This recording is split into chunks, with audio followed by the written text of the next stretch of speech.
साव ने पत्रकारों से कई विषयों पर चर्चा की है। विष्णुदेव साय सरकार को 1 साल पूरे होने में कुछ ही दिन बचे हैं, जिसे लेकर अरुण साव ने तमाम बातों पर अपनी बात रखी है।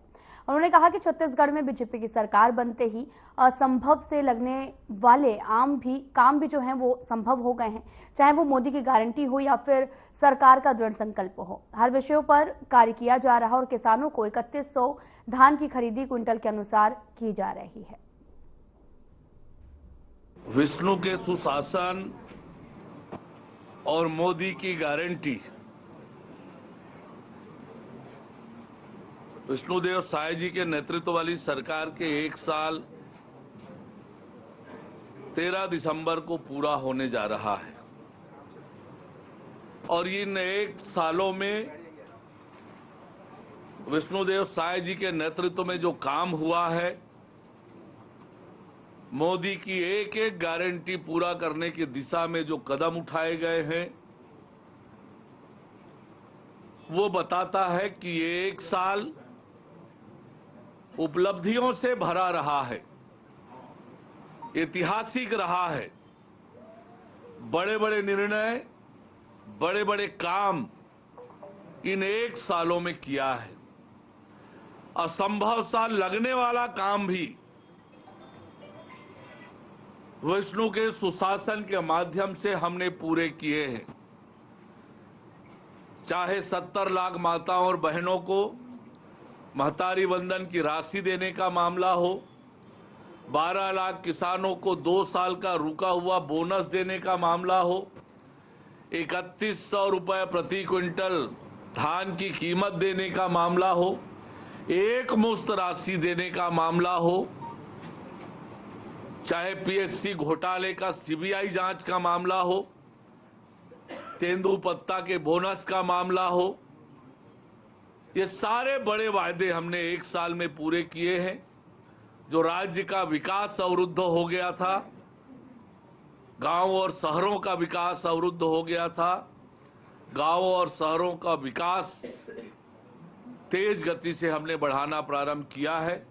तो जो हमने कहा है, हमने बनाया है, तो हम ही संवारने का काम लगातार कर रहे हैं और निश्चित रूप से ये 1 साल उपलब्धियों भरा रहा है। तो ये उल्लास का समय होगा, उत्सव का समय होगा कि छत्तीसगढ़ एक बार फिर तेज गति। कांकेर से एक अजब गजब का मामला सामने आया, जहां पर एक युवती 25 नवंबर को रायपुर के एमएमआई हॉस्पिटल अपनी परेशानी को लेकर गई थी, जिस पर डॉक्टर ने बताया था कि उसे निरीक्षण की जरूरत है, चेकअप के बाद उसे छुट्टी दे दी जाएगी। ये कहकर हॉस्पिटल में भर्ती कराया गया था। भर्ती के दौरान कोई भी शारीरिक या फिर मानसिक परेशानी नहीं थी, लेकिन अचानक जांच परीक्षण के दौरान मरीज बेहोश होने लगी और जिसकी सूचना उसके परिजनों को दी गई और फिर मरीज को वेंटिलेटर पर रखने की बात कही गई। रात करीब 8:30 बजे परिजनों को कहा गया कि उनकी बेटी की मौत हो गई है। परिजनों ने कलेक्टर को सीएम और साथ ही स्वास्थ्य मंत्री के नाम पर एक ज्ञापन सौंपकर उचित कार्रवाई की मांग की है।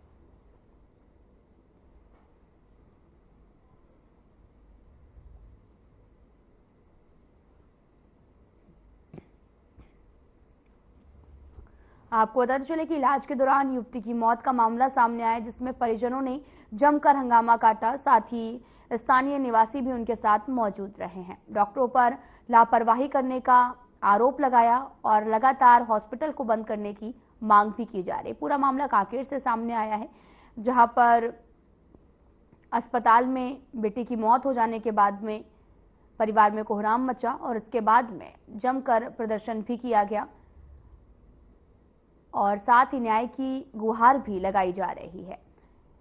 एमएमआई अस्पताल को बंद करने की मांग जो है वो लगातार जारी है। डॉक्टरों पर लापरवाही करने का आरोप लगाया गया है। मैं महेश जैन, पूर्व संभागीय अध्यक्ष सेना कलार समाज बस्तर संभाग। अभी जो हमारे वर्तमान में जो अध्यक्ष हैं पुरुषोत्तम गजेंद्र जी, उनकी बिटिया को लेकर वो रायपुर गए हुए थे एमएमआई हॉस्पिटल। वो मात्र रूटीन चेकअप के लिए गए हुए थे और साथ में बढ़िया हंसते खेलते गए हुए थे। और वहां जाने के बाद जब वहां डॉक्टर को दिखाए तो डॉक्टर ने कहा कि 10 मिनट का प्रोसेस है और 10 मिनट के बाद वो ठीक हो जाएगा, उसके बाद आप चले जाइए ऐसे करके। और डॉक्टरों ने उनका चेकअप किए, चेकअप करना है ऐसा बताए, कुछ मतलब चिपका हुआ है ऐसा, तो वो पंपिंग किए। उसके बाद ऐसा तुरंत वहां पर उसके जो पंपिंग किए ना तो हार्ट में चला गया, हार्ट के साथ साथ ब्रेन में भी चला गया, और वह जाने के बाद वहीं तुरंत अटैक आ गया था। लेकिन वहां के जो प्रशासन है, स्वास्थ्य विभाग, वो किसी को नहीं बताया, वहां डॉक्टर ने भी नहीं बताया, और सीधा सीधा उस बच्ची को वेंटिलेटर में डालकर सीधा आईसीयू में डाल दिया गया। आईसीयू में डालने के बाद इधर परिजन को कुछ भी नहीं बता रहे हैं। जब इतने देर होने के बाद, 8 घंटे बाद, जब इनको पता चलता है कि वो बिटिया इस दुनिया में नहीं है, खत्म हो गई है, तब वहां पर अचानक कैसा हो गया, ऐसा करके भौचक्का हो गए पूरे परिजन, और वहां पर उनके साथ और जो थे और कुछ लोग आ गए वहां पर। जब पता चला तो उसके बाद उनको 5 लाख का बिल भी थमाया गया वहां के प्रशासन के द्वारा, स्वास्थ्य विभाग के द्वारा। मैं देवेंद्र कुमार सिन्हा, युवा प्रकोष्ठ महासचिव, दर्शना कलार समाज, बस्तर संभाग। हाल ही में अभी हमारी एक बहन वीणा गजैन, जो सामान्य उपचार के लिए रायपुर में स्थित MMI नारायणा हॉस्पिटल में भर्ती हुई थी। सामान्य एक रूटीन चेकअप के लिए गई हुई थी। डॉक्टरों के द्वारा बताया गया कि 5 से 10 मिनट का एक प्रोसेस है, उसके बाद में आप स्वस्थ हो जाएंगे। जब उनको एडमिट कराया गया तो अस्पताल प्रबंधन के द्वारा लगातार 6 से 7 घंटे परिवार वालों को गुमराह करते गए। मेरा नाम नंद कुमार जैन, कलार समाज जिलाध्यक्ष, और हमारे माननीय संभागीय अध्यक्ष पुरुषोत्तम गजैन के पुत्री जो MMI अस्पताल में इलाज के लिए गए थे, जबकि हमारी वीणा जैन जो हमारी पुत्री थी वो चलती फिरती बहुत स्वस्थ ठीक था। कुछ प्रॉब्लम था, बताया जाता है कि कुछ प्रॉब्लम छोटा मोटा था, बात कर रही थी, चल रही थी, सब चीज हो गया था उसका। फिर भी अस्पताल प्रबंधन के द्वारा कहा गया कि 10 मिनट का है, इसका कुछ देखना पड़ेगा, और 10 मिनट के ले जाने के बाद उसका तबीयत को डॉक्टर स्पष्ट नहीं बता रहा था। ऐसा कौन सा दवा, कौन सी इंजेक्शन, कौन सा गोली ऐसा कर दिए अंदर में, और हमारी बच्ची वीणा जैन की मौत हो गई।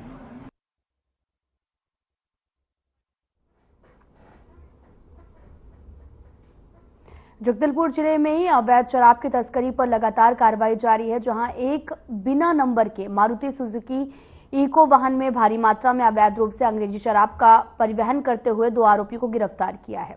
मारुति सुजुकी इको वाहन से 28 पेटी से लगभग 300 लीटर अंग्रेजी शराब। लगातार किसान आंदोलन करते हुए नजर आ रहे हैं, और पिछले देखिए अगर हम बात कर ले तो किसान आंदोलन जो है वो लगातार जारी है पिछले 1 साल से। अब जो है एक बार फिर से किसानों का ये जो आंदोलन है वो उग्र होता हुआ नजर आ रहा है। क्या कुछ जानकारी? देखिए, बिल्कुल बताना चाहूंगा, यूपी के 5000 किसानों ने दिल्ली के लिए कूच कर दिया है, पुलिस की बैरिकेडिंग भी तोड़ दी है। इसको लेकर जो दिल्ली के जो चिल्ला बॉर्डर है, यहाँ पर भारी पुलिस फोर्स तैनात कर दी गई है। साथ ही यहाँ से 4 से 5 लेयर में यहाँ पर बैरिकेडिंग की गई, ताकि जो किसान दिल्ली में प्रवेश ना कर सकें। इसको लेकर यहाँ पर वज्रबान और RAF जवान तैनाती की गई, साथ ही ड्रोन से निगरानी की जा रही है। वही वाहनों की चेकिंग के चलते 5 किलोमीटर तक यहाँ पर जाम अभी जो लंबा लगा हुआ है। अगर देखा जाए तो यहाँ पर करीब जो किसान है वो काफी समय से अपनी मांगों को लेकर धरना प्रदर्शन कर रहे हैं, और साथ ही जब उनकी मांगे नहीं मानी जा रही है तो इसको लेकर वो दिल्ली के लिए संसद में घेराव करने के लिए कूच कर रहे हैं। जी कंचन, हाँ देखिए हम तस्वीरों में भी देख पा रहे हैं कि देखिए भारी संख्या में किसान यहाँ पर पहुंचे हुए हैं। तो ऐसे में सवाल ये कि क्या किन किन राज्यों के जो है किसान की मौजूदगी है यहाँ पे? देखिए, बिल्कुल बताना चाहूंगा, ये नोएडा, ग्रेटर नोएडा के ऐसे किसान हैं जो यहाँ पर जो प्रदर्शन कर रहे हैं और दिल्ली के लिए कुछ कर रहे हैं। फिलहाल पुलिस ने जो माया फ्लाईओवर के नीचे इकट्ठा हो गए हैं, साथ ही जो प्रेरणा स्थल है यहाँ पर किसानों को रोक दिया गया है। साथ ही जो इस बीच पुलिस और किसानों की नोकझोंक भी हुई है।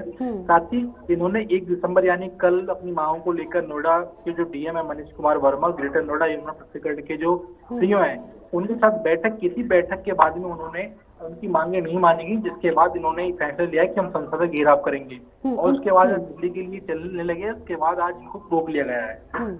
इनकी क्या कुछ प्रमुख मांगे हैं कंचन?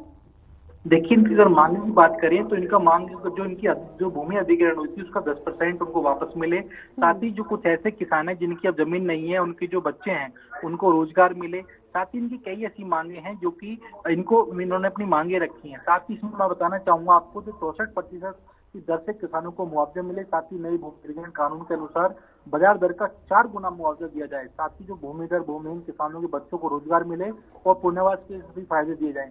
ऐसी कई मांगे हैं जो मांगने के लिए दिल्ली के लिए कुछ कर रहे हैं। साथ ही मैं आपको बताना चाहूंगा जो सूबे के मुख्यमंत्री योगी आदित्यनाथ हैं, उन्होंने खुद इस मामले में संज्ञान लिया है। उन्होंने एक कमेटी की बैठक बनाई थी जिसके बाद ये अपनी बातें रख सके, लेकिन उसका समय निकलने के बाद किसान फिर उग्र रूप ले रहे हैं। अभी क्या कुछ प्रतिक्रिया आई है शासन प्रशासन से, कोई आश्वासन? देखिए शासन प्रशासन की अगर बात करें तो फिलहाल शासन प्रशासन से कल 3 घंटे की बैठक हुई, लेकिन बैठक में वो सब विफल रहा। किसानों ने कहा कि अब हम दिल्ली के लिए कुछ करेंगे, साथ ही संसद में घेराव करेंगे। और अगर देखा जाए तो जो किसान है अभी फिलहाल उनको किसान 4 से 5 हजार की तादाद में जो किसान है उनको फिलहाल जो नोएडा के जो प्रेरणा स्थल है वहां पर रोक लिया गया है ताकि आगे नहीं दे जा रहा है, क्योंकि भारी संख्या में पुलिस फोर्स तैनात कर दी गई है। हर बॉर्डर पर अलर्ट है, इसको लेकर ड्रोन से भी निगरानी की जा रही है। कंचन, एक महत्वपूर्ण सवाल, क्या इस पूरे आंदोलन में कोई राजनीतिक पक्ष भी शामिल है या फिर पूर्ण रूप से ये किसान का ही आंदोलन है? क्योंकि ऐसे लगातार आरोप लगते रहते हैं। जी देखिए, बिल्कुल अगर राजनीति की बात करें तो यहाँ पर खुद जो कांग्रेस की राष्ट्रीय प्रवक्ता है सुप्रिया श्रीनेत, वो खुद वहाँ पर चिल्ला बॉर्डर पहुंची हैं और उन्होंने एक वीडियो जारी किया है। उसमें जो केंद्र और राज्य सरकार पर जमकर निशाना साधा है। अगर बात करें जो कुछ किसान कुछ ऐसे नेता थे विपक्ष के जो इसमें शामिल होने वाले थे, उनको पुलिस ने पहले से ही नजरबंद कर दिया था। तो कहीं ना कहीं जो किसान है, जो किसान नेता है वो इसमें शामिल हुए हैं और लगभग 4 से 5 हजार की तादाद में जो किसान है वो दिल्ली के लिए बढ़ रहे हैं। फिलहाल पुलिस ने उनको प्रेरणा स्थल यानी कि महामाया फ्लाईओवर के पास रोक लिया है। ओके, बहुत बहुत शुक्रिया कंचन इस महत्वपूर्ण जानकारी के लिए। आप नजर बनाए रखिए, जैसे ही कोई नई जानकारी आती है साझा कीजिए। बहुत बहुत शुक्रिया। और आगे बढ़ते हैं, खबर गाजियाबाद से है जहां पर किसान अपनी मांगों को लेकर एक बार फिर बड़े आंदोलन की राह पर है। नोएडा के महामाया फ्लाईओवर से किसान अपनी विभिन्न मांगों के समर्थन में जो है दिल्ली कूच करेंगे। इसे लेकर नोएडा के दिल्ली 1 से सटे सभी बॉर्डरों पर सुरक्षा बढ़ा दी गई है। भारतीय किसान परिषद के नेता सुखबीर खलीफा ने कहा है कि किसान नए कृषि कानूनों के तहत मुआवजे और लाभ की मांग को लेकर दिल्ली की ओर कूच करेंगे।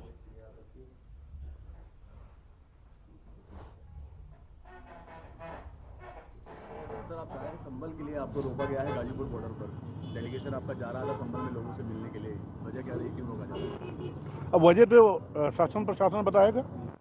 हम तो गांधीवादी तरीके से जो दुखी परिवार है, जिसके घर का चश्मो चिराग उजाड़ दिया गया, जो निर्दोष थे उनको गोली से उड़ा दिया गया, हम तो उनके जख्मों पर महरम लगाने जा रहे हैं। और अगर उसके लिए भी रोक रहे हैं तो ये तो संवैधानिक अधिकार जो हमें है उससे वंचित किया जा रहा है। ये संविधान की हत्या की जा रही है। 10 तारीख तक के लिए सरकार ने रोक लगाई है, प्रशासन पहले 2 तारीख 1 तारीख लगाई दी, अब आगे जो है अगली 10 जनवरी लगा दें, ये तो कोई बात नहीं है ना। पहले तो 30 तारीख लगाई थी ना, 30 से आपने 10 बढ़ा दी। तो हम तो 30 तक को सम्मान करते हुए 30 का हमने प्रोग्राम ही 2 को लगाया कि भाई 30 तक नहीं जाना है, रोक लगा दी गई है तो नहीं जाना है।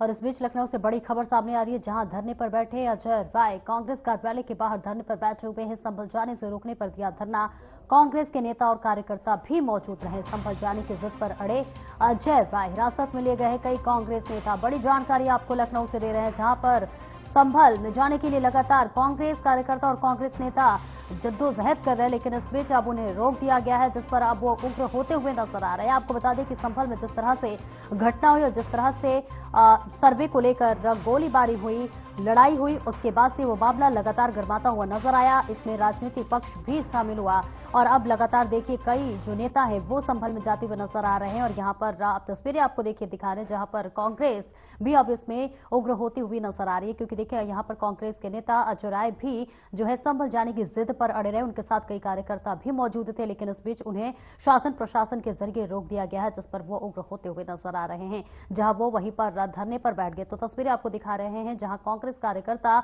बाहर ही धरने पर बैठ गए हैं। बैरिकेड्स लगाए गए हैं ताकि कोई भी अंदर प्रवेश न कर पाए। लेकिन इस बीच आपको बताते चले कांग्रेस नेता अजय राय संभल जाने की जिद पर अड़े हुए हैं और इस बीच उन्हें वहीं पर रोक दिया गया है, जहां पर कांग्रेस के नेता अजय राय के साथ साथ तमाम कांग्रेसी कार्यकर्ता भी धरने पर बैठे हुए हैं। नमस्कार साथियों, आज हम सब लोगों का संभल जाने का कार्यक्रम है, जो पहले से अनाउंस हम लोगों ने 26 तारीख को किया था और ये 30 तारीख तक इन्होंने प्रतिबंध किया था और उसको जब ये पता चला कि हम 2 को जा रहे हैं तो इन्होंने जानबूझ के इसको 10 तारीख कर दिया। और हम सब लोग जाएंगे, निश्चित जाएंगे, क्योंकि अत्याचार अन्याय हो रहा है और वहां पर हत्याएं हुई हैं। सरकार जानबूझकर ये करा रही है अपनी विफलताओं को, जनहित के मुद्दे को हटाने के लिए। हम निश्चित तौर से संभल जाएंगे और डटकर मुकाबला करेंगे और इनकी सारी कमियों को अपने लीडर नेतृत्व को और आम जनता को बताएंगे। देखिए, हमारे प्रदेश अध्यक्ष नजर राय जी के नेतृत्व में एक प्रतिनिधि मंडल संभल जा रहा था, वहाँ की स्थिति देखने, जांचने और फिर आगे लिखने के लिए, उनके पे कार्रवाई करने के लिए मौके पे जाना बहुत जरूरी होता है। तो वही मौके पे जाना था, मौके के हालात की जानकारी करनी थी। लेकिन उत्तर प्रदेश सरकार कांग्रेस से, विशेष रूप से हमारे अध्यक्ष अजय राय जी से क्यों डरती है कि हर काम में रोड़ा करने का काम करते हैं। ये अत्यंत दुर्भाग्यपूर्ण है। और जो जाने का कार्यक्रम है, हमारे अध्यक्ष जी ने निश्चय किया है कि वहाँ जाएंगे, अवश्य जाएंगे और कांग्रेस पार्टी का कभी नाम नीचा नहीं होने देंगे।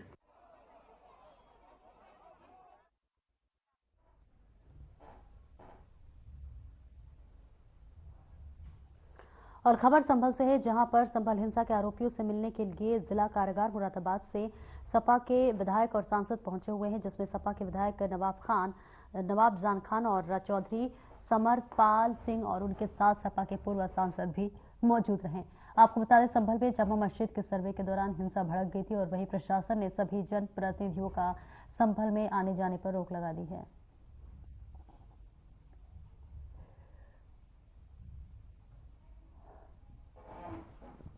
तो देखिए, लगातार संभल में हिंसा होने के बाद से कई नेता कार्यकर्ता पहुंचने की जिद पर अड़े हुए हैं। ऐसे में लगातार उन्हें रोकने की कवायद शुरू कर दी गई है। प्रशासन चप्पे चम्मे पर तैनात कर दिया गया है।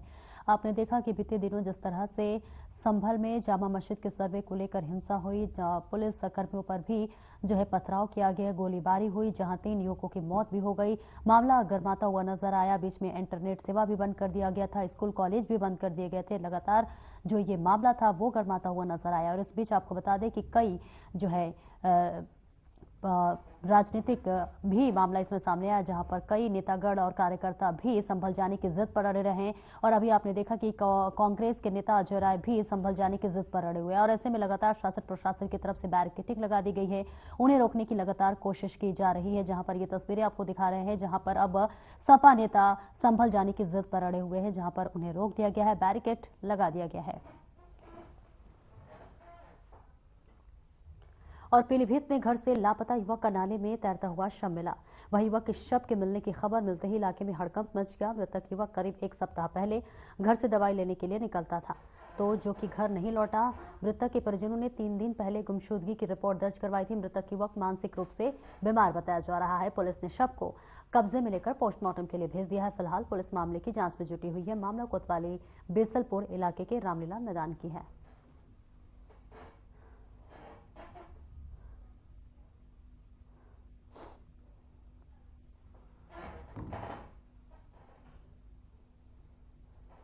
और अगली खबर मेरठ से है, जहां थाना सरधना क्षेत्र के कालंद गांव में दबंगों ने 2 साल पुरानी रंजिश के चक्कर में घर में घुसकर फायरिंग कर दी। आपको बता दें कि इस फायरिंग में 8 वर्षीय बच्चे के सीने में गोली लगने से मौत हो गई है। दबंगों ने घर में घुसकर पिता और बेटे पर चलाई थी गोलियां। वही घटना के बाद करीब आधा दर्जन हमलावर मौके से फरार हो गए। घटना सूचना मिलते ही मौके पर पहुंची पुलिस जांच में जुटी हुई है।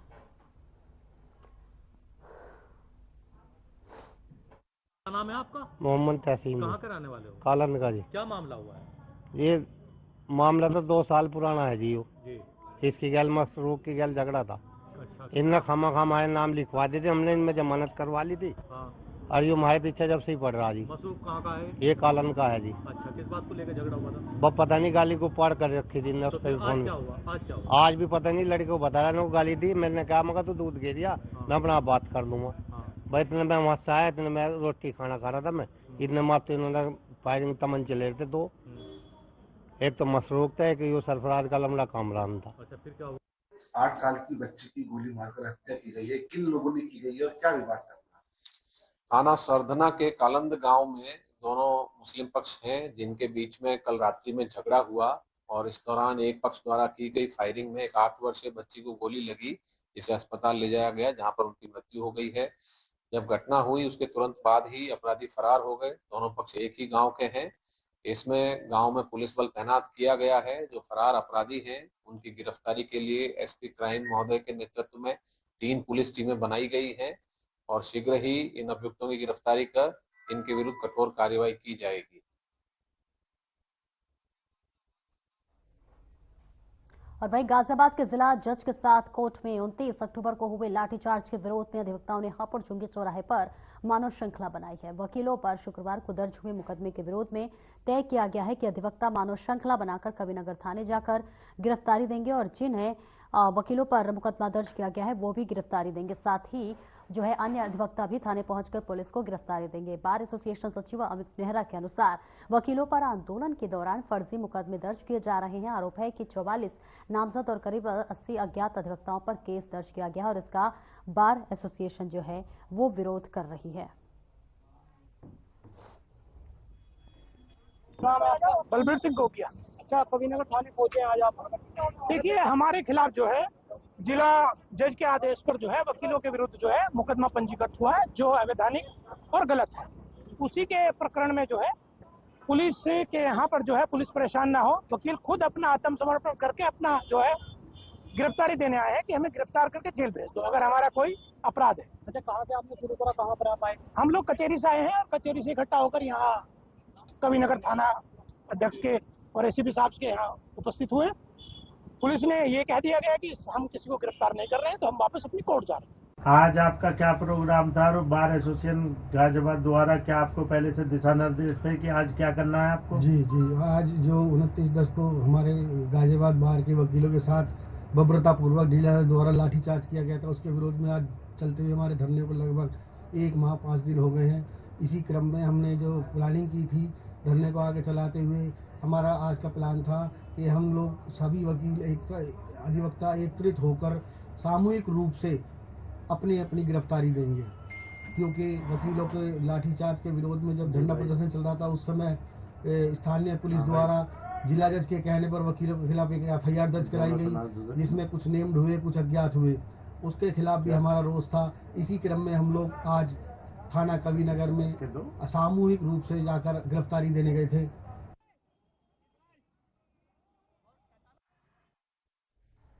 और यूपी के मुरादाबाद में शॉर्ट सर्किट का दिल दहला देने वाला मामला सामने आया है, जहां चलती कार में शॉर्ट सर्किट के कारण आग लग गई। आपको बता दें कि चलती कार देखते ही देखते धू धू कर जलती लगी। इसका वीडियो सोशल मीडिया में जमकर वायरल हो रहा है। घटना कोतवाली बिलारी के हाथीपुर के पास की बताई जा रही है। कार ड्राइवर ने कार से कूदकर अपनी जान बचाई है। वहीं मौके पर अग्निशामन के कर्मचारी पहुंचे हुए, जिन्होंने आधे घंटे में आग पर काबू पा लिया।